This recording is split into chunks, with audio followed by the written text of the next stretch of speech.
बिस्मिल्लाहिर्रहमानिर्रहीम बिस्मिल्लाहिर्रहमानिर्रहीम।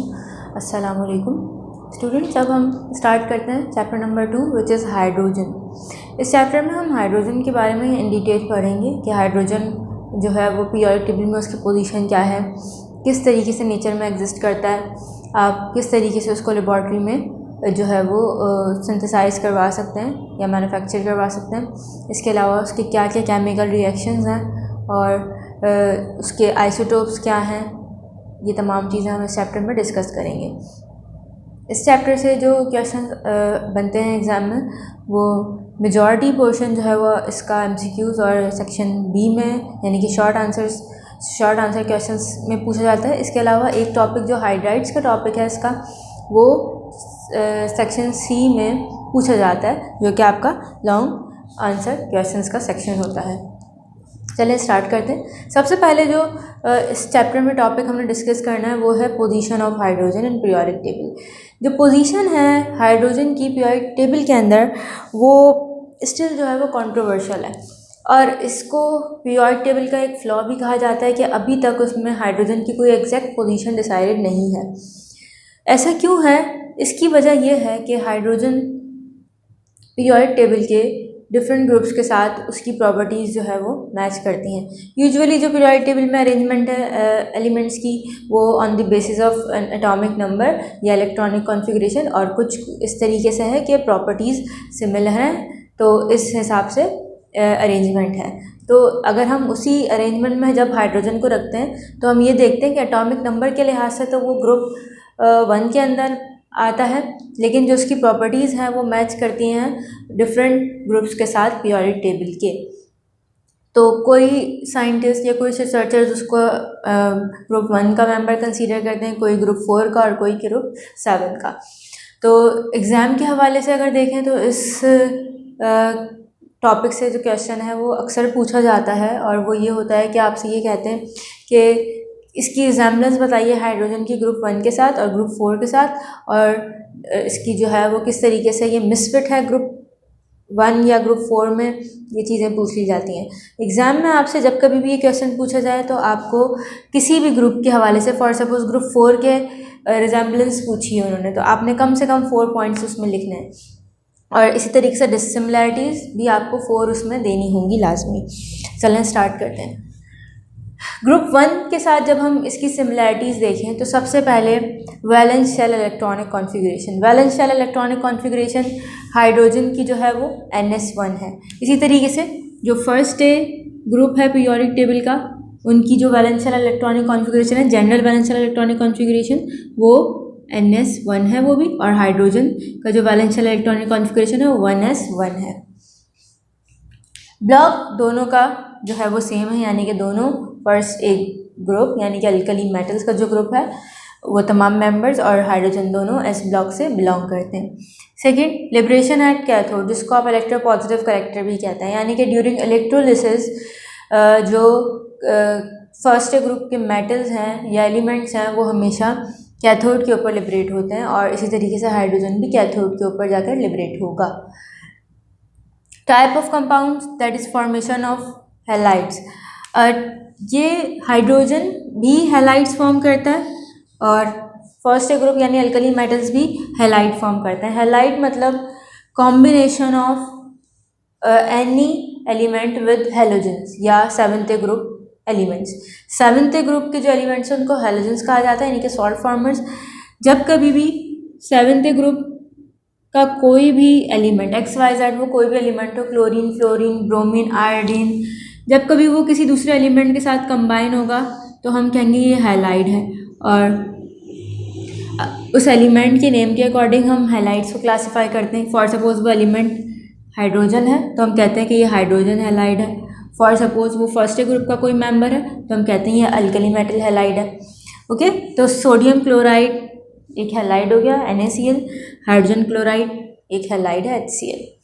Next, reducing agent, both for alkali metals यानी कि first group elements and hydrogen can behave as reducing agent during reactions. Reducing agents ऐसे आपके पास chemical species हैं या केमिकल कंपाउंड्स हैं जो रिएक्शन के दौरान खुद जो है वो ऑक्सीडाइज हो जाए और दूसरे को जो जिसके साथ वो रिएक्ट कर रहे हैं उसको रिड्यूस कर दें। अगर आप यहाँ देखें तो ये कॉपर ऑक्साइड है, इस वक्त कॉपर के ऊपर पॉजिटिव चार्ज है और ऑक्सीजन के ऊपर नेगेटिव चार्ज है। ऑक्सीजन ने इसका इलेक्ट्रॉन गेन किया हुआ है। जब इसका रिएक्शन हाइड्रोजन से होगा तो ये हाइड्रोजन इसको यहाँ से रिमूव करवाएगा, हाइड्रोजन ऑक्सीजन के साथ रिएक्ट कर लेगा और एज अ रिजल्ट हाइड्रोजन जो कि यहाँ न्यूट्रल कंडीशन में था, अब उसके ऊपर पॉजिटिव चार्ज और ऑक्सीजन पे नेगेटिव चार्ज आ गया, यानी कि ऑक्सीजन ने इसके इलेक्ट्रॉन्स एक्सेप्ट किए हुए हैं और कॉपर जो है वो न्यूट्रल हो गया, यानी कि जो उसके इलेक्ट्रॉन ऑक्सीजन ने गेन किए हुए थे वो वापस उसको मिल गए। तो ये कॉपर न्यूट्रल हो गया, यानी कि ये रिड्यूस हो गया। रिडक्शन मतलब gain of electron and oxidation मतलब लॉस ऑफ इलेक्ट्रॉन। सिमिलरली जो सोडियम है, जब इसको भी आप कॉपर ऑक्साइड के साथ रिएक्ट करवाएंगे तो भी ये सेम करेगा कि कॉपर को रिड्यूस करवा देगा और इटसेल्फ जो है वो खुद ऑक्सीडाइज हो जाएगा। तो ऐसे तमाम स्पीशीज़ जो कि किसी भी रिएक्शन के दौरान खुद ऑक्सीडाइज हो जाए और दूसरी स्पीशी को रिड्यूस कर दें, वो रिड्यूसिंग एजेंट कहलाते हैं। तो both alkali metals and hydrogen can behave as reducing agent. Now come towards dissimilarities. Dissimilarities क्या हैं, किस तरीके से जो है वो ये मिसफिट है ग्रुप 1 के साथ, वो ये हैं कि वैसे तो और भी हैं लेकिन कुछ हमें यहाँ पे कुछ आपको एग्जांपल्स दिए। स्टेट, सबसे पहले स्टेट फिजिकल अपीयरेंस, मतलब आपके पास हाइड्रोजन आपको पता है गैसियस स्टेट के अंदर एग्जिस्ट करता है नेचुरली, जबकि फर्स्ट ग्रुप मेटल्स जो है वो मेटल है ऑब्वियसली, तो दे आर सॉलिड। सिर्फ एक ही मेटल आपको पता है, जितने भी पीरियोडिक टेबल के अंदर मेटल है सिर्फ उनमें मरकरी ऐसा वाहिद मेटल है जो कि लिक्विड फॉर्म में एग्जिस्ट करता है, अदरवाइज तमाम मेटल्स सॉलिड स्टेट के अंदर नेचुरली एग्जिस्ट करते हैं। नेचर ऑफ कंपाउंड, आपके पास नेचर ऑफ कंपाउंड किस तरीके की है, यानी कि ये किस टाइप के कंपाउंड बनाते हैं, किस किस्म की बॉन्डिंग उसके कंपाउंड के अंदर इन्वॉल्व होती है। जो हाइड्रोजन है वो यूजुअली कोवेलेंट कंपाउंड्स बनाता है, यानी कि कोवेलेंट बॉन्डिंग के थ्रू किसी भी दूसरे एलिमेंट के साथ कंबाइन होकर कंपाउंड फॉर्म करता है। फर्स्ट ग्रुप मेटल्स जो हैं वो आयनिक कंपाउंड्स फॉर्म करता है यूजुअली, जब कभी भी किसी दूसरे एलिमेंट के साथ कंबाइन होकर कंपाउंड फॉर्म करेंगे तो हमेशा आयनिक बॉन्डिंग के थ्रू बॉन्डिंग होगी या वो ज्वाइन होंगे। आयनाइजेशन पोटेंशियल, आयनाइजेशन एनर्जीज जो है वो इन दोनों की, यानी कि फर्स्ट ग्रुप एलिमेंट्स की और हाइड्रोजन की बहुत डिफर करती हैं। हाइड्रोजन जो है वो इजीली अपना इलेक्ट्रॉन नहीं देता। इसका रीज़न क्या है, हाइड्रोजन के पास न्यूक्लियस में एक प्रोटॉन है और हाइड्रोजन के पास एक ही इलेक्ट्रॉन है। ये इसको बहुत टाइटली होल्ड करके रखता है, ये अपने एक इलेक्ट्रॉन को जाने नहीं देता ईजिली। जबकि जो फर्स्ट ग्रुप एलिमेंट्स हैं वो तमाम के तमाम बहुत अच्छे मेटल हैं और मेटालिक करेक्टर बेस ही इस चीज़ पे करता है कि कितना जल्दी कोई भी एटम या एलिमेंट अपना इलेक्ट्रॉन लूज़ कर रहा है। तो जो आईपी वैल्यूज़ हैं, आयनाइजेशन पोटेंशियल, मतलब कि इलेक्ट्रॉन को वैलेंस शेल के अंदर किसी भी एटम के जो इलेक्ट्रॉन मौजूद है उसको वहाँ से इमिट करवाने के लिए, बाहर निकलवाने के लिए कितनी एनर्जी आपको प्रोवाइड करनी पड़ेगी। जब कभी भी इलेक्ट्रॉन आपने किसी एटम से निकलवाना है तो उसके इलेक्ट्रॉन्स को एक्साइट करना पड़ेगा, उनकी एनर्जी इंक्रीज़ करनी पड़ेगी, यानी कि आपको एनर्जी देनी पड़ेगी। तो वो एनर्जी जो हाइड्रोजन के इलेक्ट्रॉन को निकलवाने के लिए देनी पड़े वो बहुत हाई है as compare to first group elements, जिनमें आपके पास बहुत थोड़ी एनर्जी देने पे ही इलेक्ट्रॉन अपना शेल छोड़ देता है। तो आईपी वैल्यूज़ हाइड्रोजन की हाई है as compare to first group elements. Next आपके पास इस ग्रुप के साथ इसकी रिजेम्बलेंस है वो है आपके पास फोर्थ ग्रुप यानी कार्बन फैमिली। देख लेते हैं सिमिलैरिटीज़ क्या है। Half filled outer most shell, hydrogen के पास जो है वो इसके पास जो वैलेंस शेल है उसमें एक इलेक्ट्रॉन मौजूद है। तो अगर स्टेबिलिटी इलेक्ट्रॉन के हवाले से देखें तो 2 इलेक्ट्रॉन हो तो स्टेबल समझा जाता है, क्योंकि हीलियम की कॉन्फ़िगरेशन 2 है और वो बहुत स्टेबल है। सिमिलरली अगर 8 इलेक्ट्रॉन्स हो वैलेंस शेल में तो आप कहते हैं कि ये एटम स्टेबल है, क्योंकि 8 जो है वो इलेक्ट्रॉनिक कॉन्फ़िगरेशन किसकी है, नोबल गैसेस की। तो अगर 2 इलेक्ट्रॉन्स हैं तो स्टेबल है, 8 इलेक्ट्रॉन्स हैं तो स्टेबल है। तो अगर आप यहाँ देखें तो हाइड्रोजन के पास एक इलेक्ट्रॉन है, अगर एक और आ जाए तो ये फुलफिल्ड कंडीशन सपोज की जाएगी, तो है ये half filled. Similarly fourth group में 4 ये इंडिकेट कर रहा है कि इसके जो वैलेंस शेल होगा जो भी हो चाहे वो, उसमें हमेशा 4 इलेक्ट्रॉन्स मौजूद होंगे और 4 जो है वो 8 को हाफ करें तो 4 होता है, तो इसलिए दोनों के जो वैलेंस शेल हैं वो हाफ फिल्ड है, तो ये एक सिमिलैरिटी है। थर्मोडायनामिक वैल्यूज़ मतलब ड्यूरिंग रिएक्शंस आपके पास जो भी एनर्जीज इन्वॉल्व हैं वो हम थर्मोडायनामिक वैल्यूज़ उसको कंसीडर करेंगे। तो इलेक्ट्रॉन एफिनिटी और ionisation potential values carbon family के मेंबर्स की और हाइड्रोजन की रिजेंबल करती हैं। इलेक्ट्रॉन एफिनिटी आपके पास क्या है कि जब कभी भी आप किसी एटम के अंदर कोई इलेक्ट्रॉन ऐड करवाएं, कोई इलेक्ट्रॉन इसके अंदर भेज रहे हैं आप, तो जो एनर्जी चेंजेस इसको फेस करने पड़ेंगे या जो एनर्जी चेंजेस आएंगे आप उसको इलेक्ट्रॉन एफिनिटी कहते हैं। आयनाइजेशन पोटेंशियल यानी कि आईपी मैंने आपको पीछे बता दिया। ओके, ऑर्गेनिक कंपाउंड्स आपके पास वो कंपाउंड्स हैं जो कि लिविंग ऑर्गेनिजम्स के अंदर पाए जाते हैं। ठीक, तो ऑर्गेनिक कंपाउंड्स की को डिटेल में बेसिकली ये क्या होते हैं और इनकी इतने ऑर्गेनिक कंपाउंड्स की ऐसी क्या मतलब करैक्टरिस्टिक्स हैं कि इनके लिए अलग से केमिस्ट्री में एक ब्रांच मौजूद है ऑर्गेनिक केमिस्ट्री के नाम से। वो तमाम चीज़ें हम इंशाल्लाह जो ऑर्गेनिक सेक्शन है हमारा जब उसको स्टार्ट करेंगे तो आपको इन डिटेल बताएंगे। लेकिन ऑर्गेनिक कंपाउंड में जो एक कह लीजिए आप उसका जो मेन एलिमेंट उसमें मौजूद है वो कार्बन मस्ट उसमें होता है, साथ में हाइड्रोजन की मौजूदगी भी ज़रूरी है। तो ऑर्गेनिक कंपाउंड्स के लिए कार्बन और हाइड्रोजन दोनों रिक्वायर्ड है। तो कार्बन जो है वो 4th ग्रुप का मेंबर है और हाइड्रोजन की, और इससे ये सिमिलरिटी है कि 4th ग्रुप मेंबर रिक्वायर्ड है एज वेल एज हाइड्रोजन। ठीक, नॉन मेटल्स, जो हाइड्रोजन है वो भी एक नॉन मेटल है और 4th ग्रुप मेंबर्स भी नॉन मेटल हैं। कोवलेंट बॉन्ड, जब कभी भी 4th ग्रुप एलिमेंट्स रिएक्शन करते हैं तो वो जो बॉन्डिंग करते हैं वो कोवलेंट बॉन्डिंग है। इसी तरीके से हाइड्रोजन भी कोवलेंट बॉन्डिंग के थ्रू कंपाउंड्स की फॉर्मेशन करता है। डिसिमिलैरिटीज़ क्या है? Hydrogen belongs to S block of periodic table while 4th group members belong to P block. Valency means valence shell में कितने इलेक्ट्रॉन्स मौजूद हैं। ठीक है, तो हाइड्रोजन जो है वो मोनोवैलेंट है, यानी मोनो मीन्स 1, इसके वैलेंस शेल में एक ही इलेक्ट्रॉन है, जबकि 4th ग्रुप के पास को टेट्रावैलेंट कहते हैं, यानी कि 4 इलेक्ट्रॉन्स इनके वैलेंस शेल में मौजूद हैं क्योंकि ये 4th ग्रुप से बिलोंग कर रहे हैं। एटॉमिसिटी आपके पास कि ये किस तरीके से नेचुरली एग्जिस्ट करते हैं इनके एटम्स।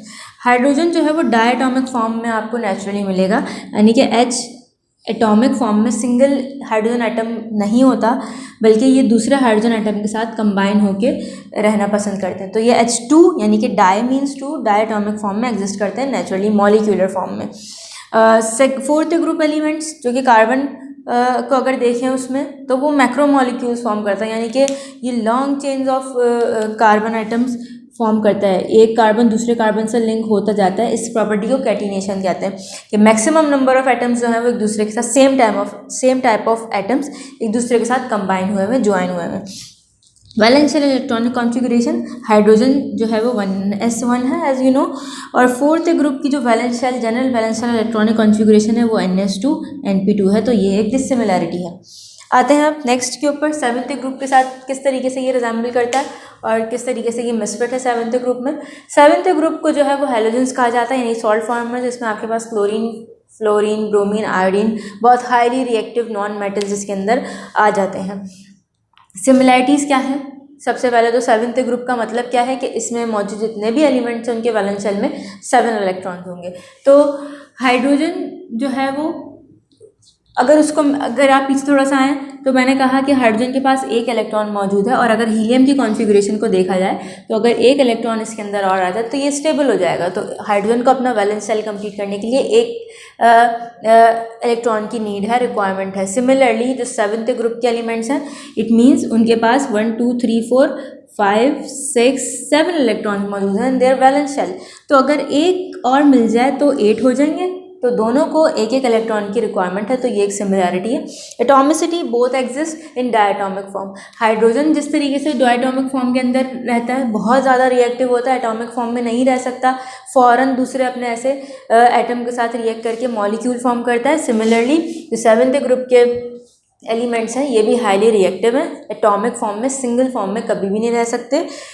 जैसे ही सिंगल होंगे दोबारा से दूसरे किसी एटम के साथ कंबाइन हो जाएंगे, और अगर उनके अपने जैसे एटम आसपास मौजूद हैं तो वो आपस में ही बॉन्डिंग करके डायटॉमिक फॉर्म में अपने आप को ले आते हैं। नेचर, दोनों जो है वो नॉन मेटल्स हैं। फॉर्म एनाइन, हाइड्रोजन भी जो है वो दूसरे किसी भी एटम से इलेक्ट्रॉन गेन करके अपने ऊपर नेगेटिव चार्ज ले आता है, जिसको हम कहते हैं कि ये हाइड्रोजन एनाइन है। और इसी तरीके से जो 7th ग्रुप के मेंबर्स हैं वो भी दूसरे एटम्स से या एलिमेंट से इलेक्ट्रॉन हमेशा गेन करते हैं, तो एनाइंस फॉर्म करते हैं, यानी कि नेगेटिव आइंस दोनों फॉर्म करेंगे। ओके, अब डिसिमिलैरिटीज देख लेते हैं। डिसिमिलैरिटीज में valence shell electronic configuration hydrogen 1s1, while 7th group की जो वैलेंस शेल इलेक्ट्रॉनिक कॉन्फ़िगरेशन है वो ns2 np5 है, यानी कि 5+2 7 electrons. Outer most shell electrons, hydrogen के पास वैलेंस शेल में या आउटर मोस्ट शेल में सबसे बाहर जो उसका शेल है 1 इलेक्ट्रॉन पाया जाता है, जबकि 7th ग्रुप के एलिमेंट्स के पास 7 इलेक्ट्रॉन होते हैं, तो ये एक डिसिमिलैरिटी हो गई। ब्लॉक, हाइड्रोजन s ब्लॉक से बिलोंग करता है, while 7th group belongs to block P of periodic table. Valency, hydrogen जो है वो यूनी मीन्स भी 1 और मोनो मीन्स भी 1, 1 इलेक्ट्रॉन रखता है अपने वैलेंस शेल में। 7th ग्रुप के जो एलिमेंट्स हैं they possess variable valency. Variable मतलब विच चेंजेस कॉन्स्टेंटली, मतलब वो चेंज होती रहती है। फॉर सपोज क्लोरीन है, वो समटाइम्स जो है वो 1 इलेक्ट्रॉन जो है वो सिर्फ अपना शेयर करके बॉन्डिंग करता है, समटाइम्स वो 3 इलेक्ट्रॉन्स के साथ भी कर सकता है, समटाइम्स 5 के साथ, समटाइम्स पूरे 7 इलेक्ट्रॉन्स के साथ भी वो बॉन्डिंग में पार्टिसिपेट कर सकता है। तो कोई फिक्स नंबर ऑफ इलेक्ट्रॉन नहीं है कि जो उसके हमेशा बॉन्डिंग में इन्वॉल्व होंगे, जबकि हाइड्रोजन के पास क्योंकि एक ही इलेक्ट्रॉन है तो वो उस एक ही इलेक्ट्रॉन को बॉन्डिंग में इन्वॉल्व कर सकता है हमेशा, जबकि 7th वाले टोटल 7 हैं, तो समटाइम्स खाली 1 इलेक्ट्रॉन को वो यूज़ करते हैं, कभी कभी वो 3 इलेक्ट्रॉन्स को यूटिलाइज करते हैं बॉन्डिंग में, कभी 7 को, कभी 5 को।